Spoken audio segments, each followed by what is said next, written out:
There's no way you could believe how good this red, white, and blue cheesecake is, so I'm gonna have to show you how to make it. Let's go ahead and start out by making our crust. I'm gonna take some graham crackers, crumble them up, add in a half a cup of butter and some white sugar. I got my springform pan. I'm gonna go ahead and lightly coat the bottom with some butter. Add 2 packs of graham crackers to your food processor and blend them up. I'm gonna add to the bowl 2 cups of those ground graham cracker crumbs. I'm gonna add in a half a cup of melted butter. And 1 tablespoon of sugar. Mix it up till it's well combined. You should be left with a crumbly, sandy mixture. Let's go ahead and pack that mixture into our springform pan. Press it down tight to the bottom, and then you want to also come up the edges just a little. Alright, I got that oven at 350. We're going to pop this in and pre-bake for about 7 to 10 minutes.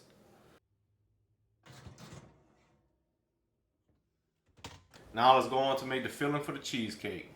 We're going to start out by creaming our cream cheese, sugar, flour, and 1 teaspoon of vanilla.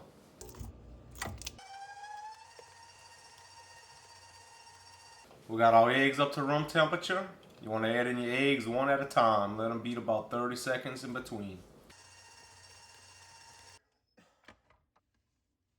Once that's combined, go ahead and add in a half a cup of heavy cream.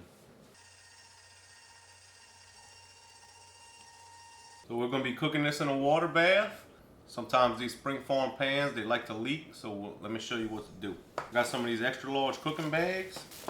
Take our pan, set it right in the middle.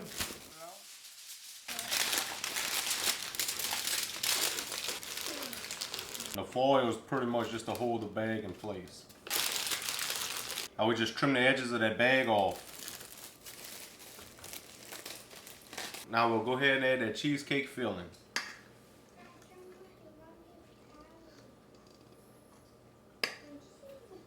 I turn the oven down, it's at 300. Let me show you how to put this in without making a mess. I had some water, I heated up in a pot on the stove. I'm gonna put my dry pan in the oven, place my cheesecake in it, then carefully pour the water into that pan. Center up the cake, then slowly push the pan back in. Now we'll go ahead and make the topping. I'm using a mixture of creme fraiche and sour cream. If you can't find this, just use all sour cream.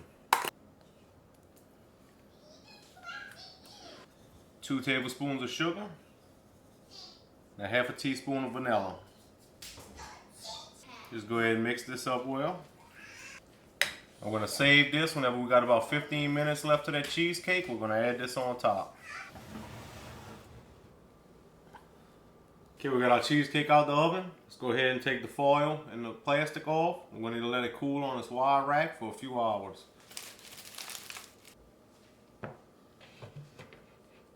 We'll let this get to room temperature, then we're going to put this in the fridge overnight. Let's get the blue and red ready for this. We'll make a strawberry compote and a blueberry compote. Add your blueberries into a pot with some sugar, and then I'm using this blueberry wine. You could also just use some type of flavored liqueur. Place this into a blender, and then we're going to make it smooth. Same thing for your strawberry. Add the strawberries to a pot with some sugar. And for this one, I'm going to just use a few tablespoons of Contro.